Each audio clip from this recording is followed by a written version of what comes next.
Продължава сутрин с BBT. В следващият разговор ще сме много полезни на вас, нашите зрители, тъй като ще си говорим за щастието и от какво зависи то.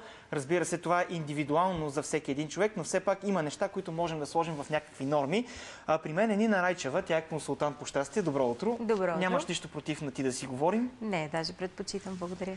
Така, започвам с една, то не е поговорка, но формулировка.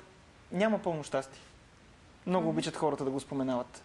Нещо хубаво се случва, успоредно с това и нещо лошо, и те си казват така спокойно. Няма пълно щастие. Вярно ли е това? Ами, хората обичат да казват какви ли не неща и са поели вярвания, в които въобще не се замислят. Така че, според мен, въпрос на фокус. Аз мога да избера как да се чувствам. Тоест, ако се случи нещо хубаво и едновременно с това се случи нещо лошо, аз мога да избера да се фокусирам върху хубавото и да се чувствам добре. То звучи положително само по себе си. Няма пълно щастие. Аз съм доволен, можеше още по-добре, но това, което се случи, е достатъчно. Да, въпрос на фокус е, да. Като цяло, българин щастлив човек ли е? Това пак е Питам те, защото много често се говори как по улиците хората са намръщени, замислени, нещастни и така нататък. Всеки желая или си пожелава поне да вижда повече усмихнати физиономии, когато излезе на улицата. Да, ами около мен е пълно са щастливи хора, така че може би преценката ми не би могла да бъде много адекватна, тъй като общувам с хора, които са мои приятели, завършили мои семинари, клиенти. Но наистина, ето, тук ме докара един таксиметрошофьор, който не спря да ме убеждава как човека, който не е роден с късмет, е нещастен, как държавата ни е такава или онакава. И той вярваше в тези неща и не се замисляше, че всъщност сам се самоубеждава в това нещо. Всеки ли може да бъде спасен? Ето този таксиметрошофьор, примерно. Ако поиска. Ако поиска. Само ако поиска. Първо е вътрешната нагласа. Да, осъзнаването всъщност. Ние сами не си даваме сметка, че нещата, в които вярваме, могат да бъдат променени. Добре, нека да започнем сега с нещата. Имаш ли някакъв стереотип? Първо, аз в началото казах, че щастието е индивидуално за всеки. Всеки сам решава това, кое го прави щастлив и кое е от друга страна нещастен, но все пак има някакви основни линии, по които може да се тръгне. Да. Ами, първото е осъзнаването, че всеки човек би могъл да бъде щастлив. И щастлив не означава не живееш в реалността, означава променяш начина, по който вижда тази реалност и променяш фокуса си. Така че ако всеки един от нас се замисли върху какво вярва, защо вярва и как да го промени, бихме могли... Тоест ние първо трябва да разберем кое нас ни прави щастливи. И кое ни пречи на първо място. На първо място, кое ни пречи. Много хора толкова са свикнали, нарича се зона на комфорт, толкова са свикнали с обичайното си състояние, което би могло да бъде песимизъм, което не казвам, че е лошо, че не се замислят, че би могло да бъде по различен начин. Осъзнавайки този проблем, оттам нататък какъв е пътя? Ами, моя път, когато работя с хора индивидуално, винаги е различен. Тоест, винаги се опитвам да видя какво стои, какво в мисленето на този човек, в вярванията му, в представите му пречи, го ограничава. Тоест, разглеждаме вярванията, начина на мислене, защото ние си мислим по цял ден автоматично, без да си даваме сметка. Да, има го този момент на автопилот, както се казва, без да обръщаме внимание какво се случва настрани. Трябва ли човек да има изградени приоритети, ясни приоритети в живота, за да прецени тези неща? Ами според мен на първо място човек трябва да познава добре себе си. И тогава нещата си идват. Да, много често ние следваме написани отвън норми и правила. Тоест, какво според другите би било важно за мен да бъда или да правя. И не се замисляме за собствените си ценности. Това е нещо, с което също работя в семинарите си. Добре, различаваме ли се в тази посока от останалите европейци, хората по света? За много нации, примерно, казват, че северните народи са по-студени, американците са много пък затворени в себе си. Единственият човек, с който споделяте психолога, примерно, или психотерапевта, който посещават. От друга страна, средиземноморските страни сме топли хора, усмихнати, така гореща кръв. По същия начин се говори и за Южна Америка, латиноамериканците. Да, истината е, че наистина тези неща се определят и от климата, но от народопсихологията също. Тя е част. Точно в народопсихологията са залегнали начина на мислене и вярванията на хората. Българите, според мен, са по средата някъде. Ние сме много топли хора, много сърдечни. Да, разбира се. Много истински. Тоест, във всеки един... Просто в момента от всякъде ни заливат с информация, че сме в криза, че нещата не вървят на добре и така нататък. За мен криза няма. кризата не е свързана с индивидуалния човек. Да, ако човек не се фокусира върху това нещо, той не го вижда и не го привлича в живота си. Тоест, като съвет можем да кажем до тук, че примерно цялата тази лоша информация, лоши новини на първо време трябва да се блокират или поне да не се приема толкова вътрешно. Да, сигурно няма да съм добра реклама, но аз не гледам много телевизия. Най-вече новини не слушам и не чета новини, така се чувствам добре. Всеки, който е седнал на твоето място и е казал това нещо, е бил щастлив човек. Между другото, мога да направя такова заключение, а те не са малко хората, които сядат. Добре, как да блокираме тази информация? На първо място аз наистина се фокусирам върху позитивни неща. Тоест, не гледайки новини, избягвам да чувам кой къде е. Защото новините предимно са кой къде е убит, криза, проблеми и така нататък. Да, а и с хора, които реално не докосват човека, личния човек, личния му живот. Да. Или са политици, нямат нищо общо, примерно казвам, с мен ще дам сега. Да. Те нямат нищо общо с мен. Да. Следващия човек в някое затънтено кътче, отново се случило нещо лошо, отново няма връзка с мен. Точно така. Ако по новините обясняваха и показаха чудесата, които непрестанно се случват. Както аз всеки път, като изляза, си казвам, искам такси, от моите имам си любима компания. И живея на много оживена улица, да, вероятността да мине такси е голяма, но точно в този момент от моята компания, свободно такси да спе при мен, винаги се случва.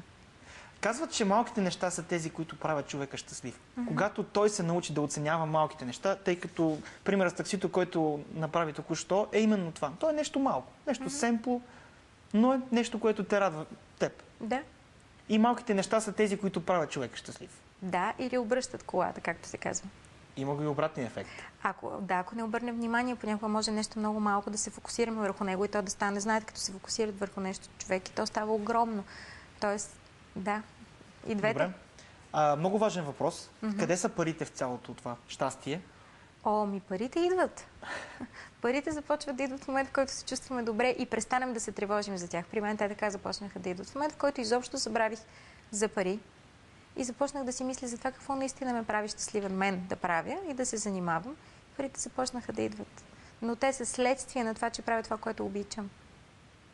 Да, но те са важни до някаква степен. Човек, който изкарва малко пари, лишава се от почти всичко, което го заобикаля като удоволствие. Как да помогнем на такъв човек? Точно това е ключът, първо да се почувства добре въпреки. Ключът да се чувстваме добре въпреки ситуацията, в която се намираме. Тоест в нея да намерим какво ни кара да се чувстваме добре. Ето първата добра новина за всеки човек, който сутрин е отворил очите си, е, че той е отворил очите си тази сутрин. И това е повод за страхотна радост. Колко от хората гледат в тази посока? Че примерно най-важното нещо е здравето. Всеки си пожелава здраве, но минава и заминава, докато не ти се случи нещо. На първо място винаги трябва да стои здравето. Да. Колко хора обаче го оценяват това нещо? И разбират не знам статистически данни, но според мен все повече и повече хора... Говоря от твоите наблюдения. Ти си около мен е пълно с хора, които започват да си дават сметка, че здравето зависи от начина ни на мислене. И има доказателства за това, че всъщност мислите ни ни влияят върху здравето, защото всяка една мисъл предизвиква отделяне на химически вещества в тялото, които това са химически вещества, които биват поемани от клетките. А ние сме изградени от клетки. И ако аз си мисля позитивни мисли, моето тяло, хипоталамуса ми, отделя химически вещества, които карат клетките ми да са здрави и позитивни. Ако си мисля негативни мисли, се разболявам. Веднага нова поговорка казвам, която не е тайна за никой, че смехът лекува. Зрител сега, здравейте! Добър ден вече. Слушаме ви, господин. Нали говориме за щастието? Да. Ние някак си станаме хора такива, само ровиме в някакви, повечето в интриги. Ако срещаш две жени некъде на някой ъгълче да си говорят против мъжа. Ако видиш двама-трима мъже некъде нещо си говорят против правителство. Вземете се стегнете всеки да допринесе за щастието на себе си, на роднините, на близките, на съседите, на държавата. Ето, тук това трябва се опитваме да кажем и ние. Всичко зависи от нас самите. От нас, разбира се. И ако говорим за развит туризъм в България, хората не идват толкова, не се отказват от туристическата дестинация в България за нещо друго, че е скъпо или че това или че онова, а виждат, че сме такива неусмихнати. Просто и нещо друго. Мъжете наслагали обеци някои 40 годишен мъж, 50 годишен мъж обеци ще ми сложи. Жените 100% с панталони и с цигара в уста. Не може да е това нация. Трябва да се променим. Трябва да тръгнем в руслото на нормалното, така както беше преди 65 години. Да бъдем честни хора, да бъдем благородни, да бъдем дружелюбни, да бъдем най всичко човешки, да бъдем усмихнати. Нима тогава сме били 100 пъти по-бедни от сега. Да. Но хората беха усмихнати, беха радостни, беха човечни. Некой ни направи да бъдем не човеци, а зверове. С извинение. Благодаря. Благодаря ви много за това включване.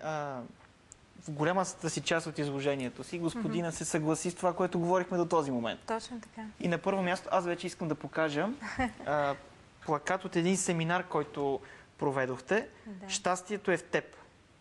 Сега ще ви покажа.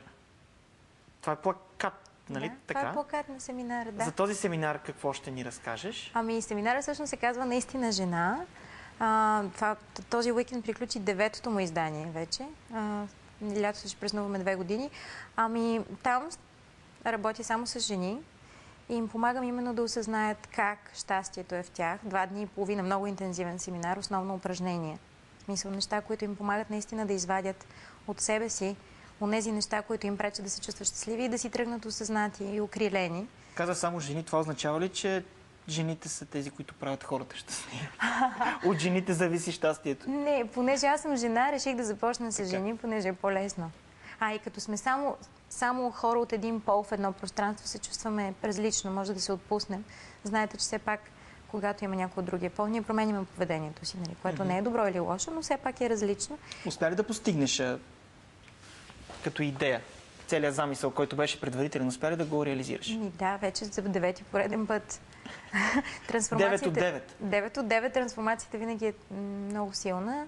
Зависи от готовността. Всеки от нас прави крачици. Семинар е направен така, че да могат отново да се връщат. Нали? Всяко упражнение отново направено ни кара да осъзнаем други модели, които ни пречат. И има жени, които претърпяват тотална трансформация, други правят по-малки крачки, но при всички случаи не са там, където са дошли и се тръгват много осъзнати и щастливи. Оттам нататък разпраща ли се цялото послание, ако мога така да го кажа, именно тези жени, които са били на семинара, да са един вид посланници на щастието? Точно така. Даже си говорих с една участничка, която, когато дойде на семинара ми преди 3 семинара, аз я гледах и казах, тази жена, ако се усмихне, съм успяла. В момента тя е най-усмихнатата жена, която познавам, вече месеци наред. И мисля, че тя е изпратила най-много хора на семинара, които няма значение какво ме казва. Те я виждат, как се усмихва и до ден днешен, като види усмивката й, и се радва, макар че ние се виждаме редовно, аз виждам много усмивки, над 100 усмивки. Още един зрител. Здравейте! Здравейте! Значи, много кратка ще бъда. Пълно щастие в истинския смисъл на думата няма. Но има едно щастие, което това е пътят, по който осъществяваш състоянието си на пълно щастие, което включва много емоции. Първо положителни. Ще сложа кавички и ще кажа.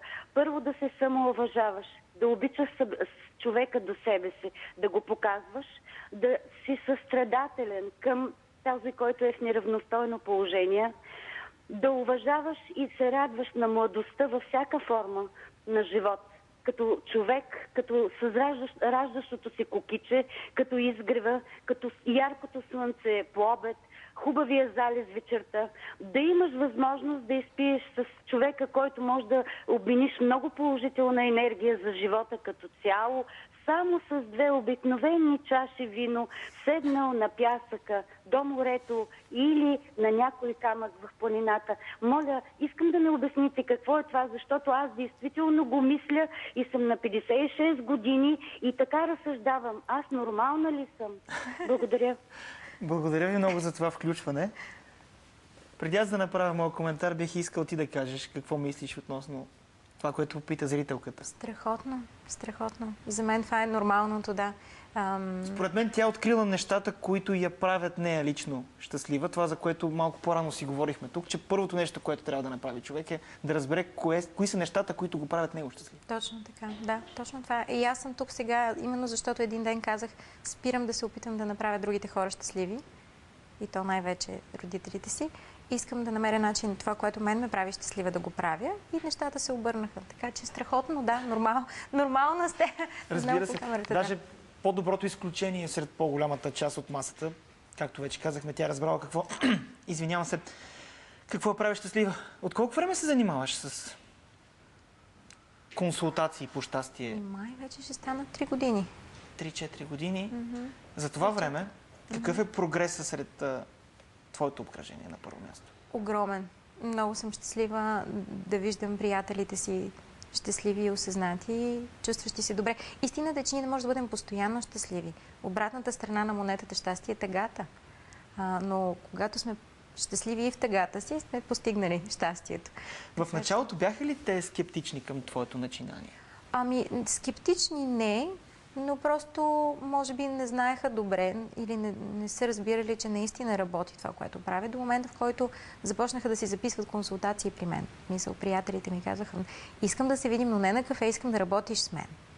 Което много ме зарадва и от тогава нещата се промениха и за тях. Колко време е нужно, за да не да преобърнеш, но по-скоро да промениш мисленето на даден човек, просто леко да го насочиш в друга посока? Зависи от човека от 5 минути до 1 час до цял живот. Цял живот. Има ли такива, които постоянно искат примерно, да се срещате, да си говорите като сеанси един вид? Като сеанси не, повечето ми клиенти, така да се каже, бързо си тръгват и си отлитат и се срещаме след това като приятели и просто споделяме щастието си. Има ли неща, които продължават да те изненадват в хората? И до ден днешен, въпреки че от доста време се занимаваш. Ама непрекъснато. Аз се радвам на живота като малко дете, всеки път като видя. Дори има едно нещо, което буддистите наричат съзнанието на начинаещия, на което в момента се уча. Всеки път като срещам някой, който познавам добре, смятам да го виждам като за първи път, защото аз не знам къде се намира в този момент този човек. Какво го вълнува? Арогантно е да мисля, че знам.